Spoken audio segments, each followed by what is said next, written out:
Hi guys, this is for your math lesson for pages number 55 through 57 on more subtraction strategies. So we look at the relationship between adding and subtracting. If we had a picture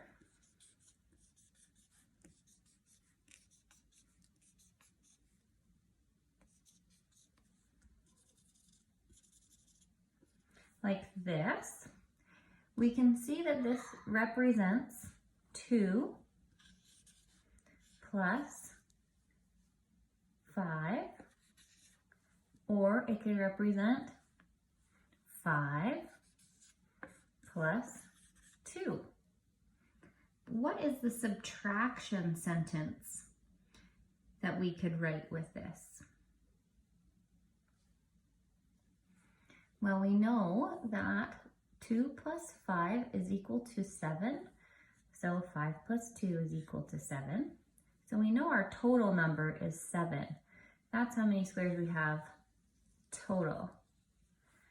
So in subtraction, we start with our highest number. We start with our total.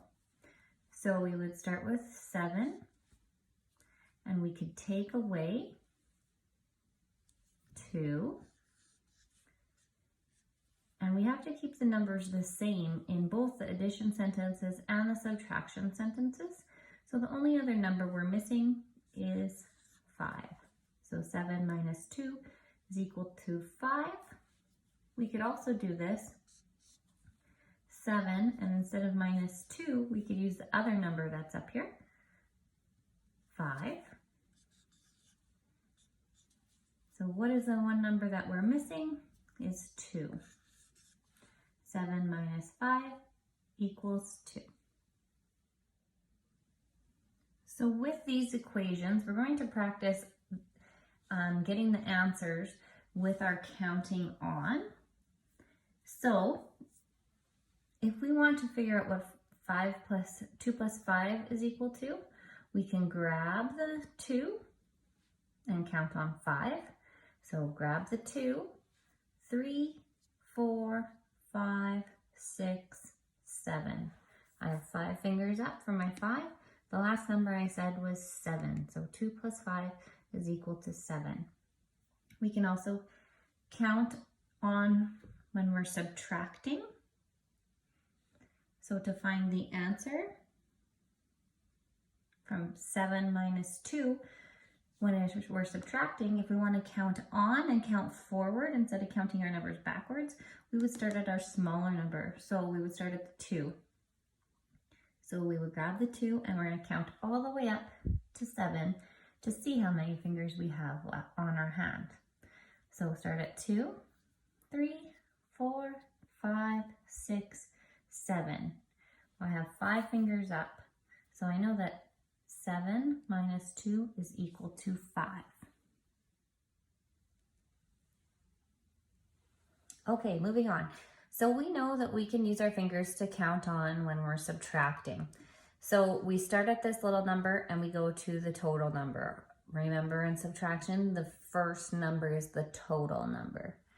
So we start at 4. So we're going to grab 4 and count up to 7. So 4, 5, 6, 7.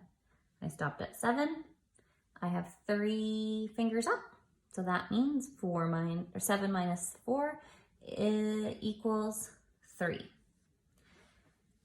So this, we can also do it by counting by tens.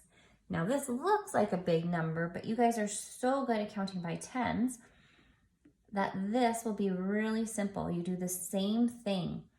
Instead of counting by ones, every finger is going to represent counting by tens. So every finger is going to represent 10, 20, 30, 40, 50. Each one of these represents 110. So we're going to grab 40 this time. And we're going to count up by tens to 70. So 40, 50, 60, 70. I have 3 fingers up and each of them are worth 10.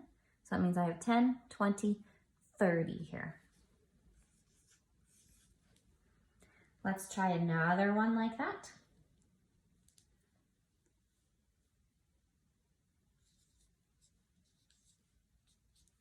So 8 minus 3, we're going to grab 3 and count up to the total. Grab 3, 4, 5, 6, 7, 8. Gives me 5. So what would 80 minus 30 give me? Start at the 30 and count up to your total. Grab 30, counting by tens, 40, 50, 60, 70, 80. Gives me 5 fingers up and each is worth 10, so that would be 50. Next, we're going to look at an equation that isn't just counting by tens, because this number doesn't end with a nice 0 like those other ones did. So we need to find the answer for 80 minus 56 is equal to, so I'm going to start by drawing you a number line. And 80 is down here because that's where we want to get to. And 56 is up here, that's where we're starting. And we need to get all the way to 80, but we can't just count by tens because this isn't a nice even number. So first we need to get it to a nice even number. So we're going to do our counting by ones first till we get to a nice even number. So we're just going to little hops by 1. So 56, 57, 58, 59, 60. Well, 60 is a nice number to count by tens by, isn't it? So we'll keep it at 60. We need to keep track of how far we've moved so far. And I can see here I can move 1, 2, 3, 4. So that we need to know. Now we need to count from 60 to 80.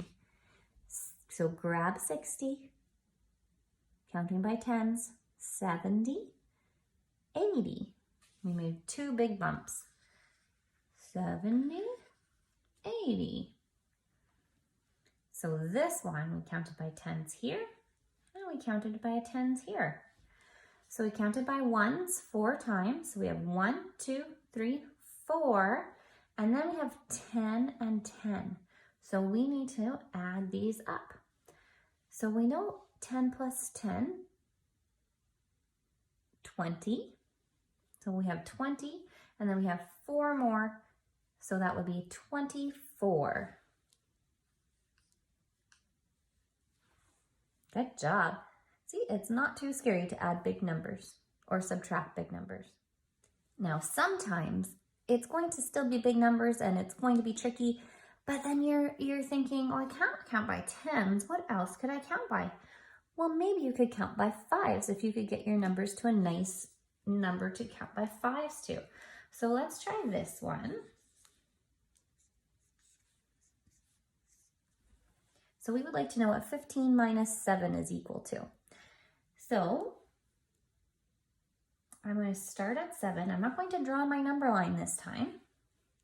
And I need to go to 15. So a nice number to count by would be, how could you end up at 15? What could you count by to end up at 15? Well, you could count by fives, 5, 10, 15. 15 works really well when you're counting by fives. But this 7 isn't a very good number to count by fives by. So let's get it to a nice number to count by fives to. So 7 will move up 8, 9, 10, because 10 is a nice number to count to 15 by fives. So we moved up 1, 2, 3. And then we're going to count by fives to 15 from 10. So we're starting at 10 and 1 5 will get us to 15. So now we have a 3 that we moved and we have this 5 that we moved. So now we need to just do, what is 5 plus 3 or 3 plus 5? Which is 8. So we actually took our subtracting, turned it around and did some adding. So on page 57, you're going to be doing that. We just did this example here together. So you'll have to look what you're counting up by, and however many you need to go up, you're going to put that number in the box because then that's what you're adding together. So if you were doing